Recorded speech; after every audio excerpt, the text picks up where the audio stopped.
T20 world కప్‌లో భాగంగా టీమిండియాతో south Africa ఈరోజు ఆమీతుమీ తేల్చుకోనున్నది. అయితే ఈ మ్యాచ్‌కి ముందు టీమిండియా ఆటగాడిపై కీలక వ్యాఖ్యలు చేసిన సౌత్ ఆఫ్రికా కెప్టెన్ మార్కరమ్. టీమిండియాలో అతడు ఇంతవరకు ఫామ్‌లో లేడు. కానీ అతడు మాత్రం ఫామ్‌లోకి వస్తే మేం తట్టుకోవడం చాలా కష్టమని మార్కరమ్ అన్నాడు. అతను ఎవరో కాదు, టీమిండియా స్టార్ బ్యాట్స్‌మన్ అయిన విరాట్ కోహ్లీ. అతడు గనుక ఫామ్‌లోకి వస్తే మా బౌలర్లు తట్టుకోవడం చాలా కష్టమని అన్నాడు. ఎందుకంటే టీమిండియాలో అతడు చాలా డేంజరస్ బ్యాట్స్మన్ అని అన్నాడు. అయితే ఈరోజు జరిగే ఫైనల్ మ్యాచ్లో మాత్రం అతన్ని ఎంత త్వరగా అవుట్ చేస్తే అంత మంచిది.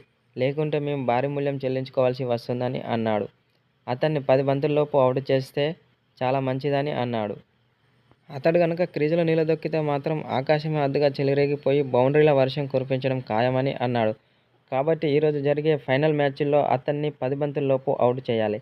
లేకుంటే మాత్రం భారీ మూల్యం చెల్లించుకోవాల్సి వస్తుందని సౌత్ ఆఫ్రికా బౌలర్లకు సూచించాడు సౌత్ ఆఫ్రికా కెప్టెన్ మార్కరమ్.